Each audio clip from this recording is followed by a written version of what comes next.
My name's Mario. I can do that. Awesome. How's everyone doing? Good morning. I am over caffeinated, so we're ready to go. We're ready to rock. I'm really excited for this panel, mostly because I'm really excited to learn from everybody here on stage. I think we have a really interesting representation of operators, of kind of the brokers and experts, and then kind of the energy supply and kind of retail side that make this all work in kind of this laboratory that is ERCOT from an energy perspective. Before we get kicked off, we're going to use this time. We're going to kind of really talk about why ERCOT kind of sets, the stage for why mining came here in the first place, the dynamics kind of how they've evolved historically. And then I usually like to look to the future, of like what's mining going to really do here, for, going forward, right? The grid looks very different than it did, or has different kind of, dynamics than it did 4 or 5 years ago. So with that said, I'd love for every panelist to kind of give a moment to kind of introduce themselves, their business, what they do in ERCOT, and then we can get started. Yeah, first of all, I feel like Bill Murray on Groundhog Day because seeing the panel there, like the alarm clock and the Yeah. team is pretty much the same team that we spoke yesterday. So I tried to mix it up a little bit. Rafa Zaguri, CEO of Electron Energy, board member of 21. Okay. Nathan Mancha. I worked for BP beforehand. I've been in this business probably in the ERCOT market for 20 years now.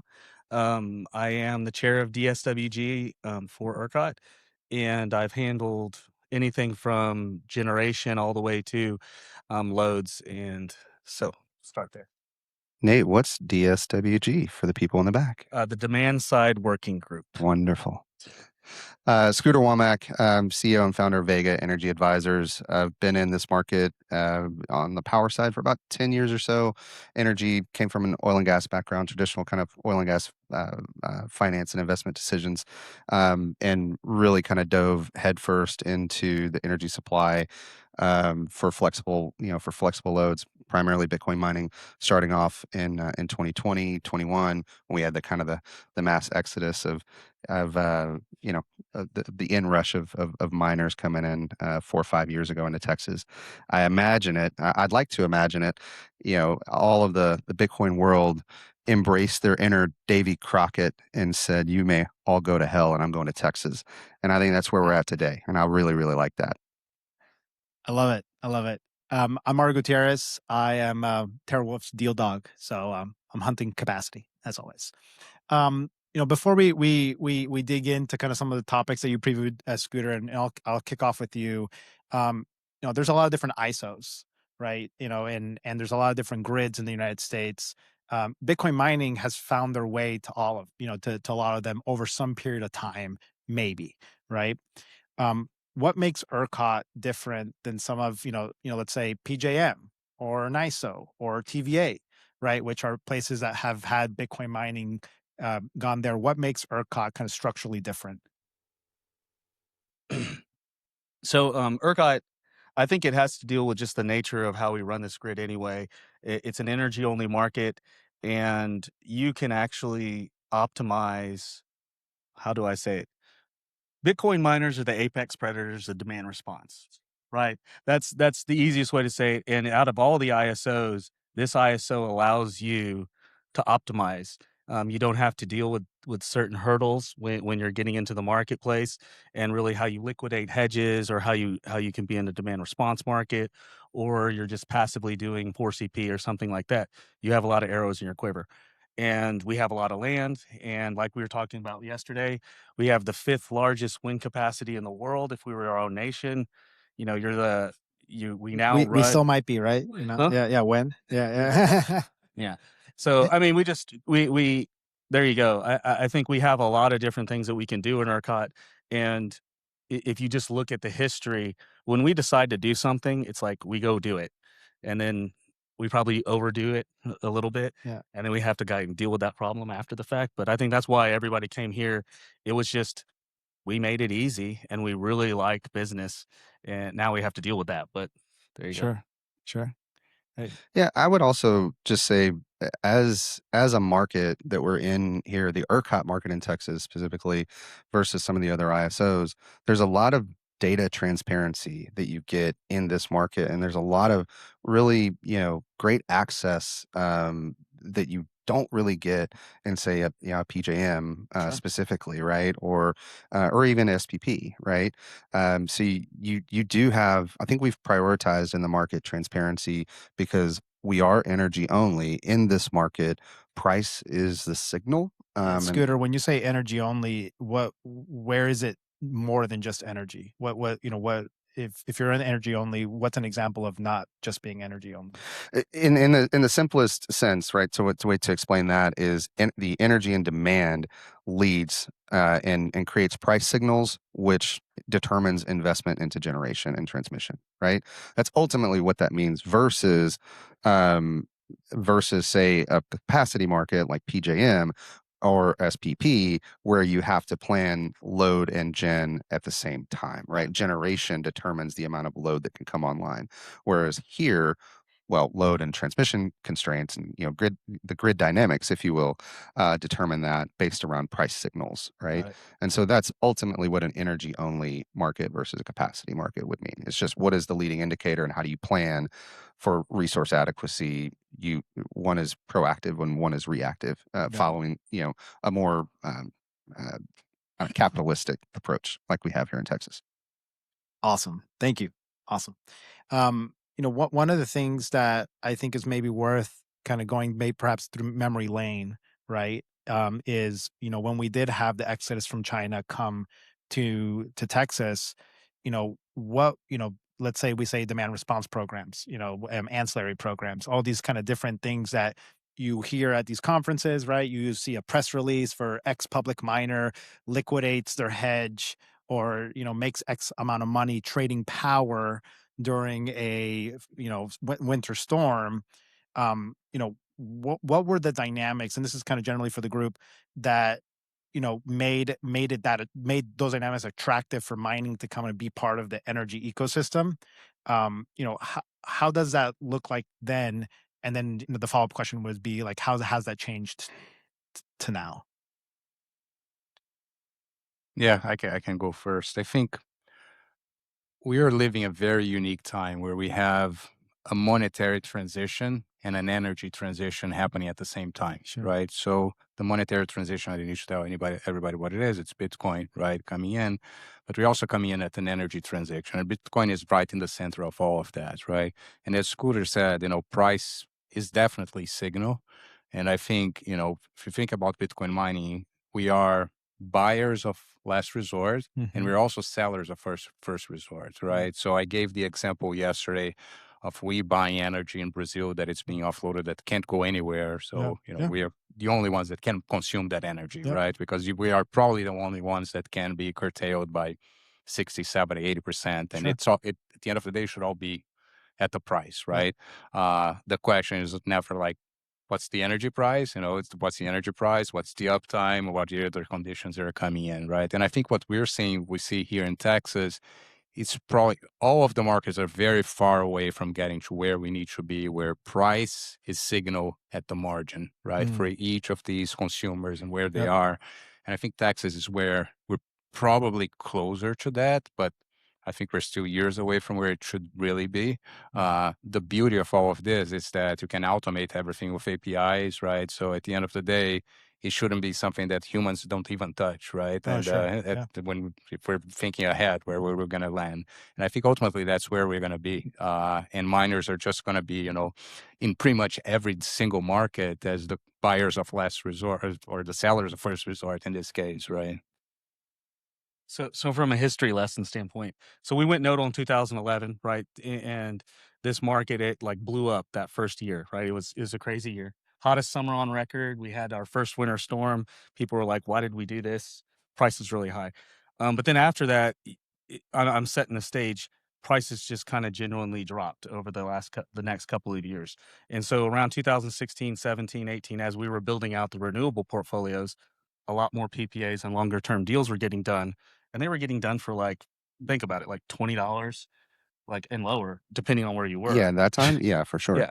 And so when when mining kind of came in, you came in almost at the perfect time where prices had been like depressed for a time and our forward curve was almost perfect for you.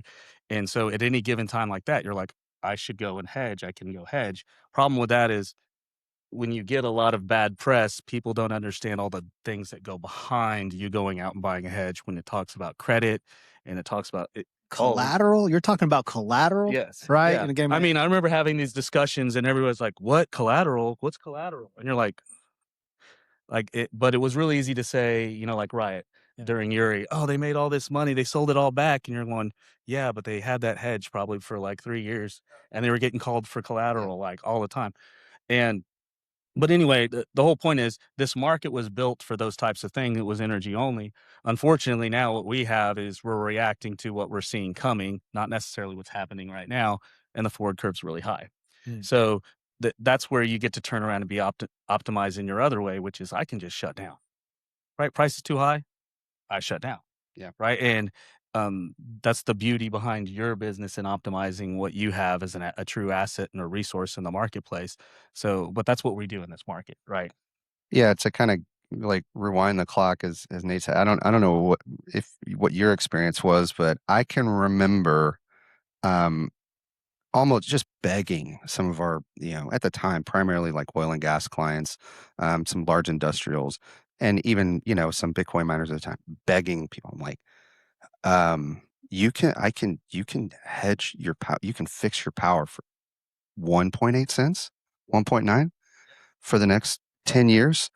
You really should do this. I don't know. I think it can go lower. It's just like, boy, what a miss. And Imagine having that mm, conversation. It can go lower. it could go lower. Yeah. It's It's just like, it was 14 yesterday. it's not free, somebody has to pay for it. But to your point, like, at the base of the question was like, oh, so and so made X amount of money. Yes, they had that hedge. They were having to have collateral and margin maintenance along the way. But really, in a practical kind of everyday sense of the term, of what is a hedge, like if you're fixing your power, you're also fixing the generation obligation out in the future, right? So when there is an opportunity, and in those days there really was, and today it's tough. Like, let's be honest, it's too high of a forward price. But what happened in that time was you did have the Bitcoin community securing generation for the grid and the ratepayers and the people in their homes and their businesses. You had them because they had those financial contracts, those physical power contracts, right? For that obligation, that generation was running, and it was, yes, they curtailed, and yes, they sold it. It is a free market. That's the way it is. But that power was available to other people during that time. And so I think it comes down to a lot of messaging and being a responsible, like being a good steward of that messaging of what you're putting out there. And also, I think it's up to us locally, us as miners and operators, to kind of fight back for ourselves whenever we do see boogeyman type messaging that's out there. It's just like, but it's not like in a yell and scream. It's like have some thoughtful discourse around it. It is up to us to defend the community that we are a part of. So, yeah, I mean, that was a very hard time. And just like the panel talked about yesterday, the propaganda that surrounds your business, and it's happening with data centers right now too. These are the bad guys. We were just joking. Half this stuff isn't even built yet, and they're blaming them already for what just happened during the winter storm, right? And right. you're like, come on, it's not your fault that you optimized in the marketplace during Uri. Guess what? Guess who else did that? Steel mills did that. Guess who else Absolutely. did that? There are oil facilities. Everyone did it, right? People made made lots of money during Uri, but it's because they hedge, they have positions, and then they optimize. It's not a bad thing. Well, and I would also say one of the things that I don't think is being talked about enough is I think potentially the inverse opportunity exists within. We talk about demand response. We talk about our ancillary market. It's such a depressed market in the ancillary market and right now. Why is that? Well, because we do have. I mean, I'll pass that off to Nate. I mean, he's an expert, but in the macro, we have a lot of flexibility in our grid right now. But you could argue that this is a transition phase of there's so much more flexible versus inflexible load right now that the current market has really depressed ancillary service dollars that you can forward hedge those And is that and at a really really big discount right now. and do you think part of that is maybe 5 years ago batteries were like, who competes with miners in these markets? Is it batteries? From an ancillary standpoint? Yeah, So, I mean, the ancillary market is very interesting because you're competing against everyone, right? You're competing against generation, you're competing against batteries, you're competing against other loads. And batteries are really the ones that have kind of collapsed the market, right? Generation has always participated, and I like to say they kind of slightly participate in a way where they're co-optimizing their facilities based off sure. of how that ancillary works. But batteries, in the search for I have to make money and I have to create this cash flow, all too often that they've bid this market down. Yeah. And it eroded the loads because we clear based off of how they clear. And so we went from prices where I won't say Uri because that's kind of not true, but if you went back in time and you said per megawatt, like responsive reserve, which was something that everyone did in load resource, was around $14 a year on average. So per megawatt hour. per megawatt hour. So it was a business. Like there are certain industries, they literally had a guy that all he did was ancillaries, and that was the guy I talked to. They forward hedged it. They did all kinds of stuff with it. It was an optimized like product.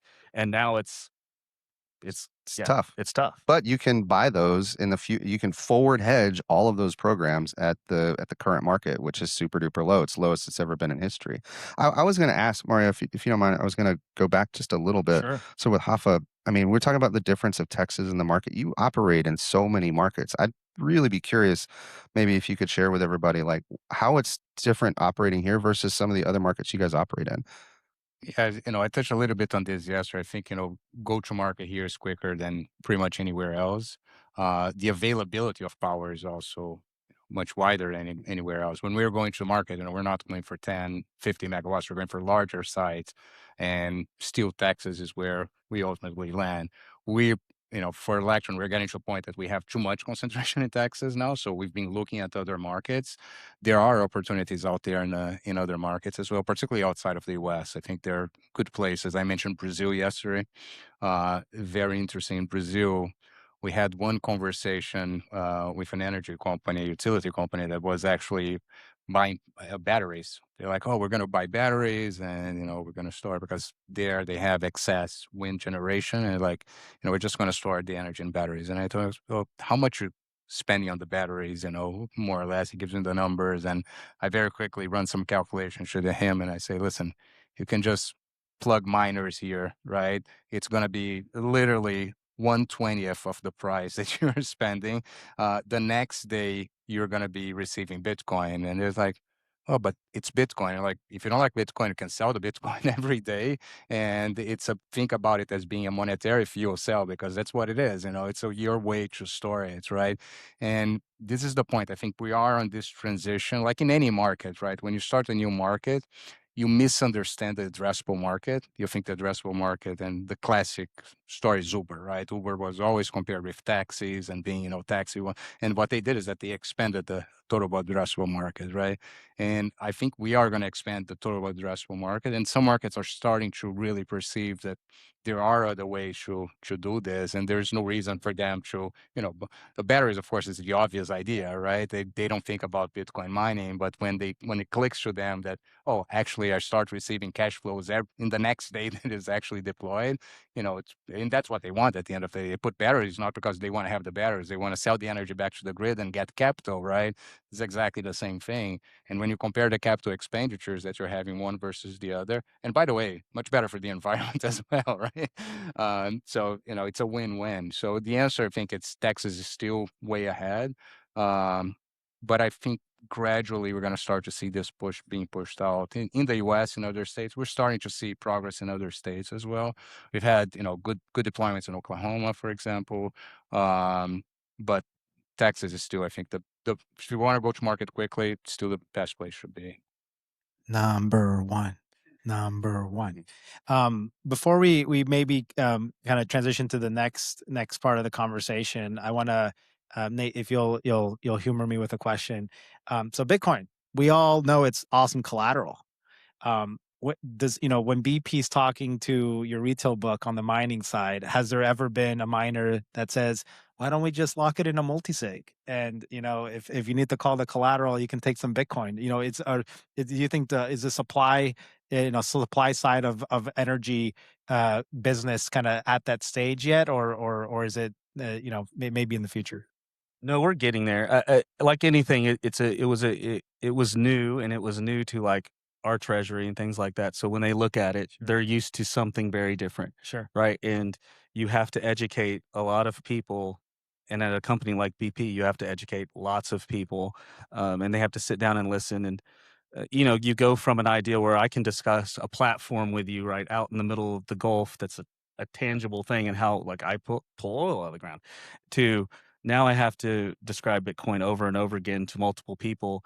And we'd bring clients in, and we would have like, Bitcoin. Let's talk about this, like 101.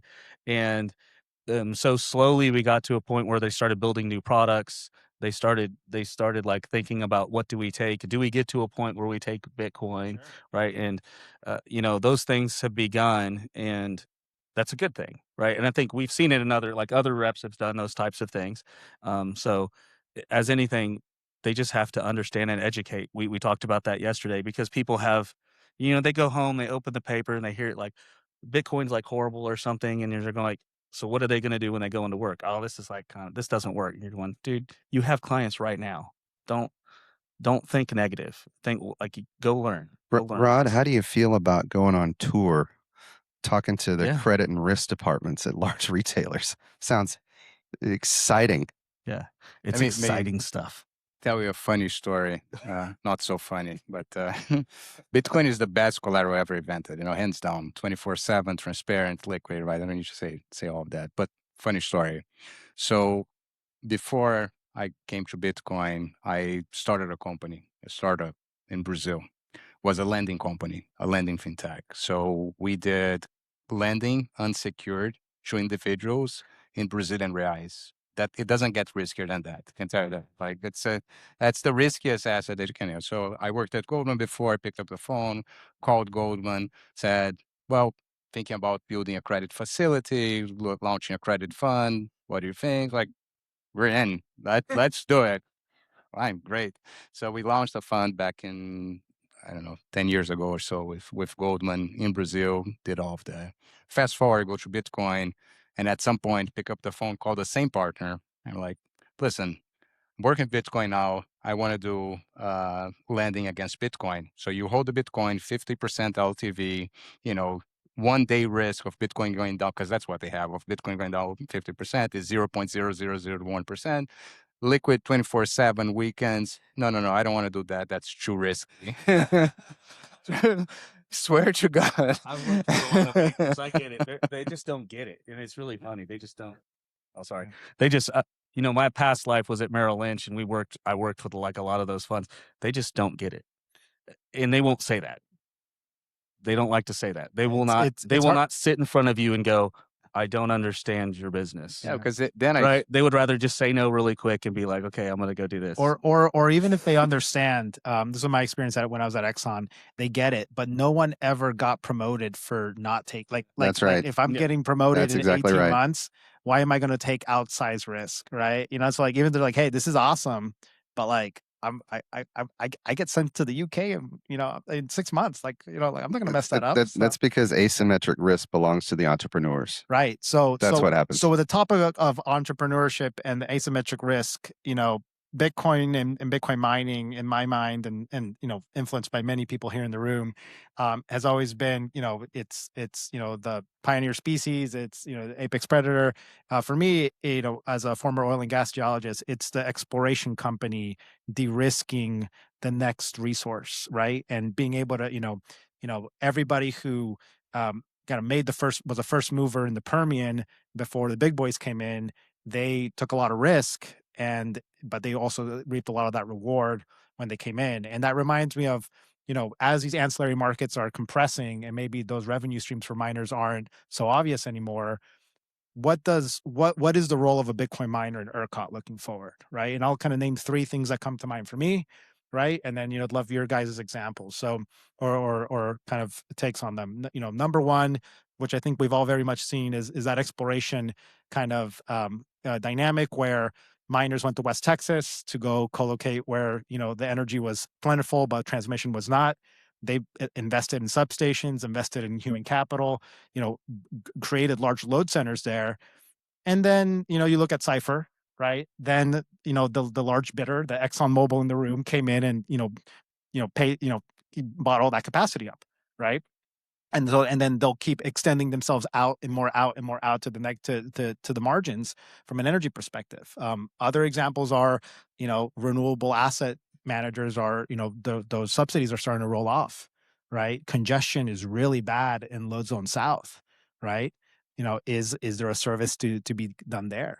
I look at my friend Joe Dillon here. If you want to really learn about flexible load and how it needs to be rate based and how it's going to save the world, go talk to him after this conversation.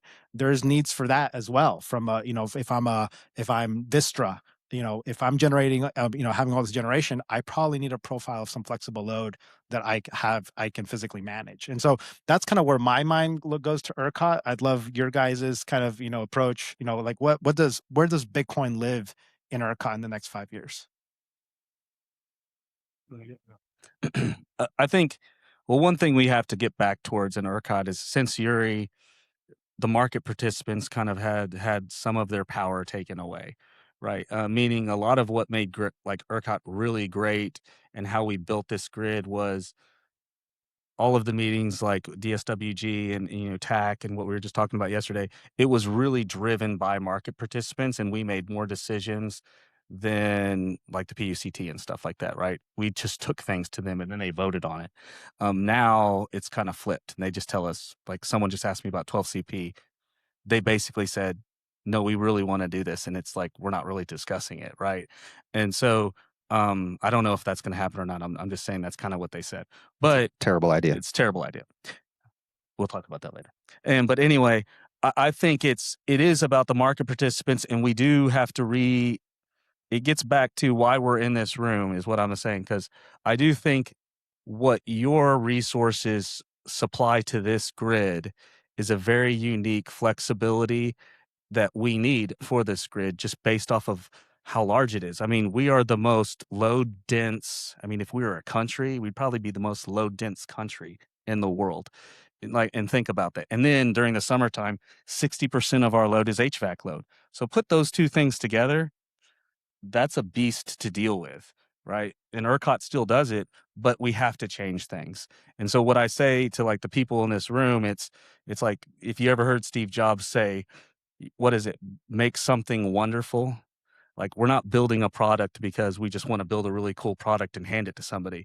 We want to build like this whole ecosystem that's just awesome, right? That people come towards, and mining is a piece of that, because you can.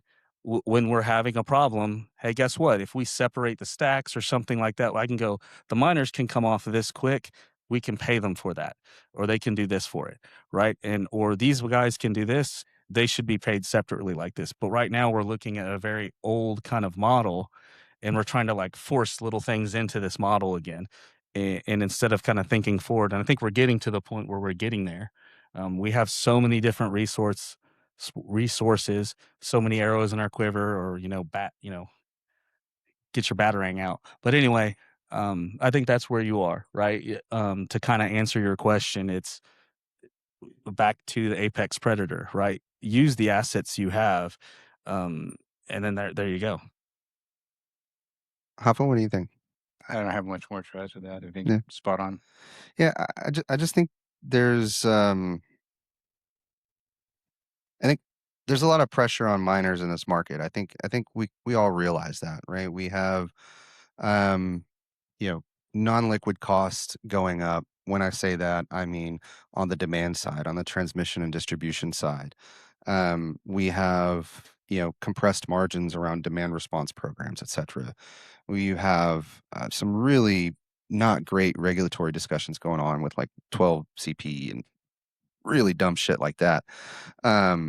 and we have a lot of competition. Like the Bitcoin mining community, let's be honest, has a tremendous amount of competition from a capital deployment standpoint for these huge balance sheets that want compute, and it really all comes down to electricity. So I think there's a challenge, and I think we have to be honest about that. Like there's a challenge here in Texas. In the traditional way, the way that we've done business with the way that miners have done business, at least on grid over the past 5 years in Texas, has to change. It will change. And it's not because anybody's going to tell this community to do so. It's because of that's just what's going to happen. Bitcoin will find its most optimal use case. It will find its most optimal home, just like water finds the lowest point wherever it is. That's what will happen with with the mining operations here in Texas. I do think it's going to look vastly different. I think the largest asset holders, physical infrastructure asset holders, are probably converting most of their operations away from Bitcoin mining. I think that creates an opportunity for smaller and mid markets. But I think there should be a Bitcoin mine kind of to Hoffa's point in his example earlier. That's not just a Brazil. That's not native to Brazil, right? There should be a mine um, as a resource, mining as a resource. Behind every generation asset here that we have in Texas, because I can tell you, still a lot of that capacity continues to be wasted, both on solar and wind assets. Battery, thank you for separating generation and batteries, because batteries are just storage. They move energy, they don't generate it. But I believe that there should be a mining operation behind every generation asset that we have in Texas. And I think it's great for grid reliability. I think it's great for price signal, which is still what we should be basing our decisions on in this market, as opposed to having these nobody wants to say the C word, like these quasi capacity type of conversations that are happening by really not well informed, politicians, and forcing that. It's the easy way out. It's the easy way out. Let's go back to something we did. I have a discussion on this. We've run studies on this. We've academically killed it for years, but all the markets are not working essentially if you really look at them from a resource standpoint.